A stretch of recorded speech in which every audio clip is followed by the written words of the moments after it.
Hello and welcome to the session of Talking Tech, Women and Girls in ICT. My name is Noa Rosenfeld, and today I'm delighted to be having a discussion about tech and tech careers with Emma Okere, who is working as the lead data scientist at Kenbright Holdings.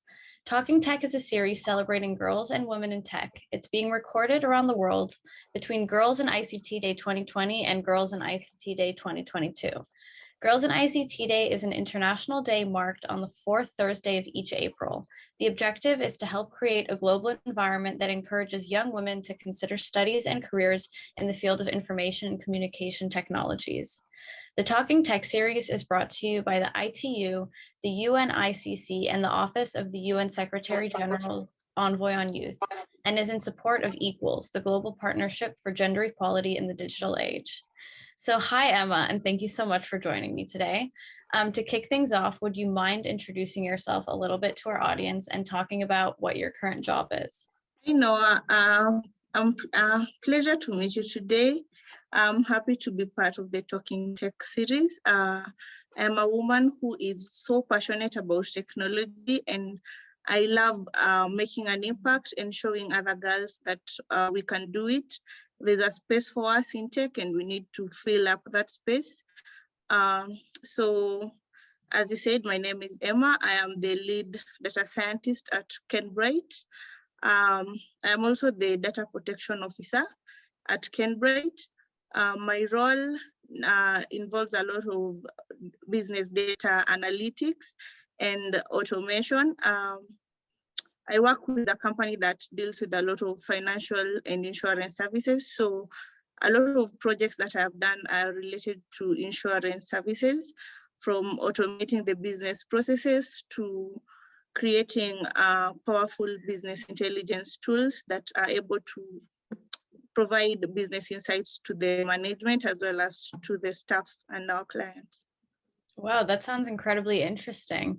So what would you say is the best part of your job? So the best part of my job is actually the automation part, because I've seen the impact that it has made for the business. We've been able to save a lot of time, to increase efficiency, and to satisfy our clients to a point where they feel like our services are faster, delivered faster and better. And even the staff are feeling the impact because they find their roles a little bit less stressful, because things that would take them days to do now can take them much lesser time.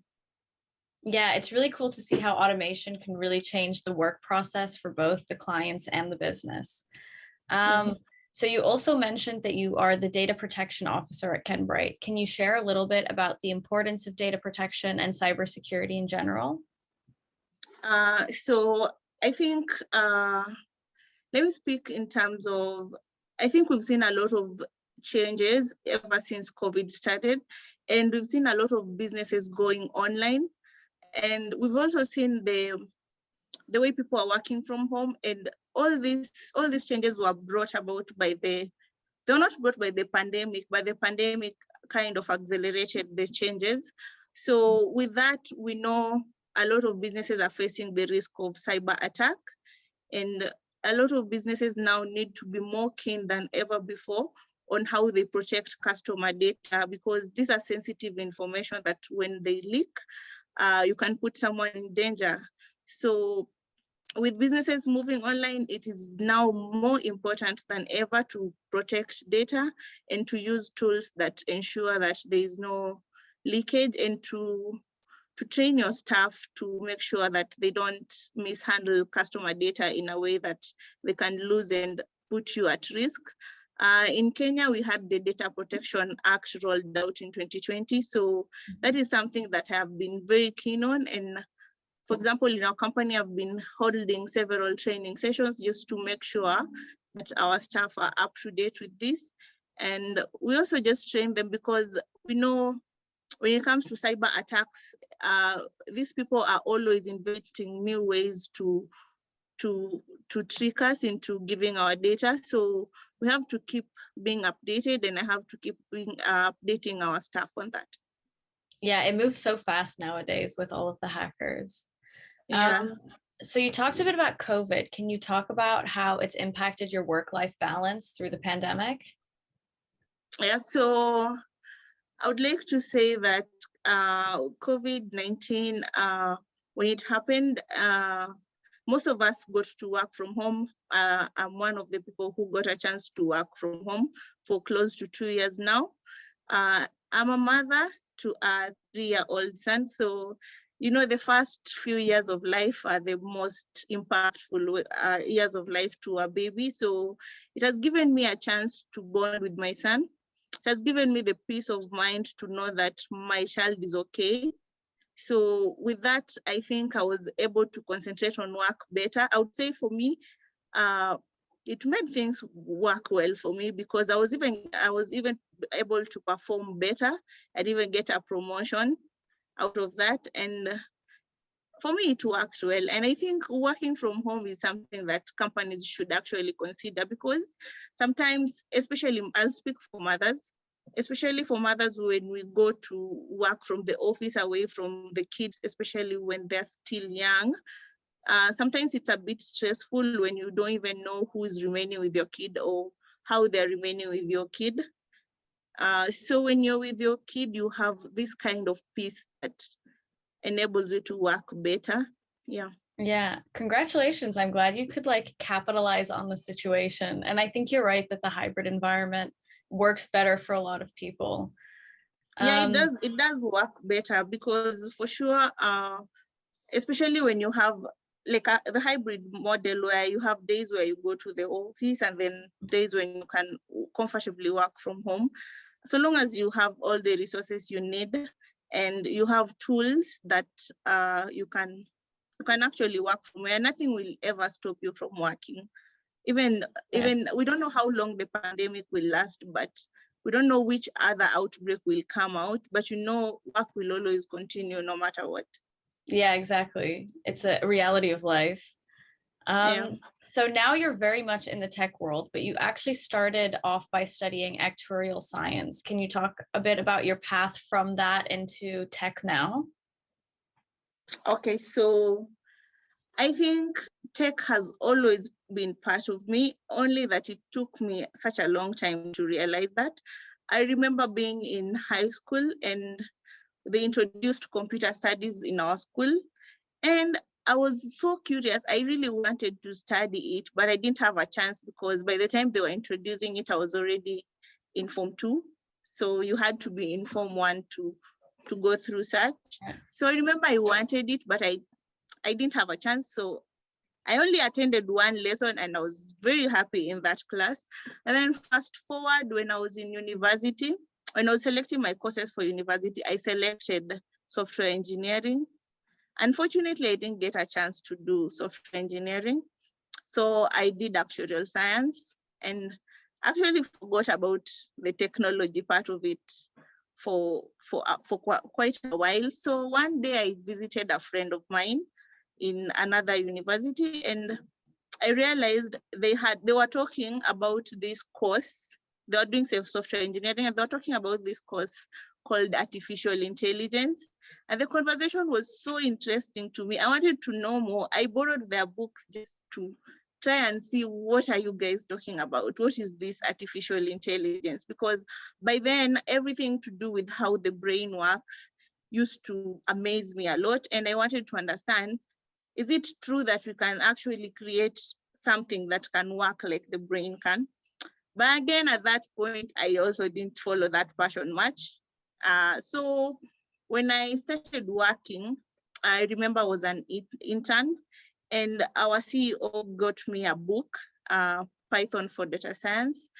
So when he gave me that book, I just went and read the book, just read the codes and did nothing more about it. Then I took the book back to him because he kept asking me, where are you on that? Are you done with that book? So I took the book back to him and he gave me an assignment to do with Python. That's when I started going to my friends who are coding by then and asked them, where do I code? How do I do this? Where do I do this? Where can I learn?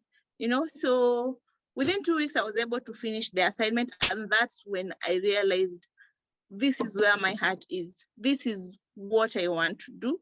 And from then on, I've been trying to I was trying to find my path. I remember at that point it was a bit confusing because I didn't know where do I focus, because I've tried a bit of blockchain, I've tried chatbots, I've tried almost everything in tech. I've tried doing different languages until I realized it takes time for you to find what you really want in tech.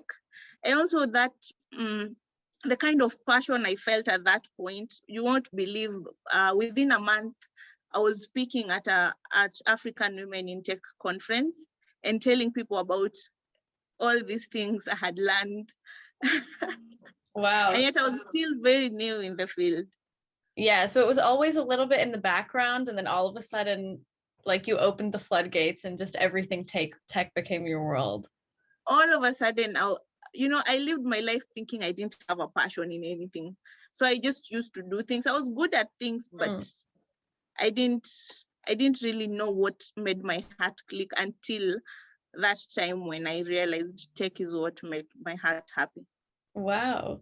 So for people who are just starting off their tech career and beginning like you did, what is some advice that you could give them? I would advise them to find their niche and focus on one thing, because in the tech field, the mistake I made was to go into everything, so I am good at almost everything, but I became good at so many things and not one specific thing that would, and most opportunities in tech, they want you to be good at something and be very good at it. So my advice would be to take one thing, focus on it, and be very, very good at it. Yeah, it will definitely pay you back. Yeah. Okay.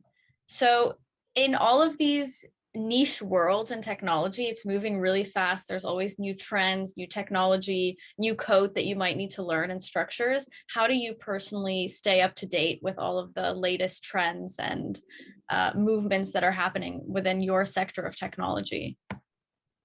Okay, so for me, I always make sure to do a course at a particular time. So currently, I've been doing machine learning engineering by Udacity and AWS.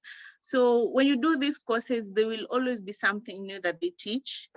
I'm very active with attending tech conferences and even speaking at the conferences. I've spoken at several conferences as at now. So when you go there, and sometimes there are these startup competitions, you get new ideas, you get new minds, you get people to interact with and know what they've learned in the field of tech. I also subscribe to newsletters. For example, companies like Gartner send a lot of newsletters, sorry. No worries. I subscribe to a lot of e-newsletters, so where I get to learn what is new, what have they done, any research, any new articles. So I think the main point is for you to stay updated, you have to keep reading and keep doing research, meet people, talk to people, understand what they're doing. Interesting. Yeah. So there's really actually a collaborative aspect to it, that it's about the community and the people, and that's what's kind of building the future trends. That's super cool. Yeah. So can you take us through kind of what you do in a typical day, or what that looks like for you? Okay, so for a new mother like me, I would say that let's say achieving a work-life balance is something that it doesn't come easy. So on a typical day, for me to be able to achieve all that I plan to achieve, I have to wake up at between 4 a.m. and 5 a.m., do a course. Wow.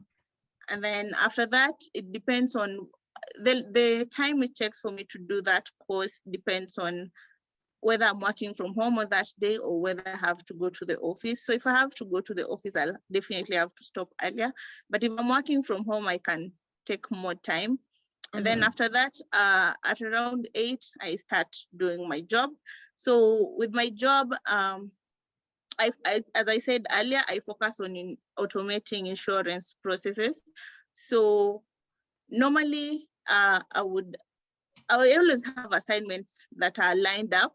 because we have all these processes that need to be automated and all these new business cases, new issues every other time. So it depends on what's more urgent at the time. So sometimes I would have something planned. Sometimes a staff would encounter a challenge that I would have to come in and help them sort out. But my work entails building a resource where I automate from data collection to processes such as reporting insurance claims, tender management, finance. I've automated processes in finance, tender, claims, medical administration, actuarial processes, to automating business intelligence reports using Power BI, where our staff are able to just log in, or I just send a link of a report and they're able to just, with a click of a button, they're able to understand the business, understand maybe how many active claims we have, maybe how many active tenders. There are processes where I have to send email notifications. So for them, I have to code a HTML email. This is where my design, I didn't mention, I actually do design. Wow, you're adding another one onto the mix. Yeah, I do design. It's something I just learned out of passion. So I realized a lot of people in tech, in technical careers, not just tech, but in technical careers, even actuarial, because I've worked with a lot of people in the actuarial field. Most technical people lack soft skills. So I wanted to be different. So with that, I decided which soft skills can I learn. I decided to learn to be a good communicator, which is something that most of them lack. And then design can help me present my information in a way that people will find it interesting and want to know more. So with that, so I'm able to design these HTML emails. I don't just send emails that are just Word, populated with Word. And I also do Power Apps applications where I give people access to this data in a way that they have an app experience when they're seeing the data or watching the Power BI dashboards or anything. Wow, I think it's perfect that you focused on design and communication, because you seem to work with so many different departments. And so you have to be able to really talk to all those people and understand how to communicate the information. Yeah, sure. Is there anything that you would say to your past self now? To my past self, I would like to thank my past self. She has been through a lot and she's never given up. That's amazing. She's been through so much. She stuck with her passion. I remember after graduating, I had graduated with a first class honors in actuarial science. So, and I was hired, I was an intern in an actuarial company where they gave me a contract that was supporting my actuarial dream of becoming an actuary. So they were going to pay for all my exams. And it was such a good deal. But at the same time, that is the time when I felt this passion for tech. So I was in a dilemma on, do I go to the path that's a bit easier? Not easy in terms of the exams being easy, but there was a lot of support in terms of the company paying for my examinations, and in terms of getting study leave and all those other things that came with it.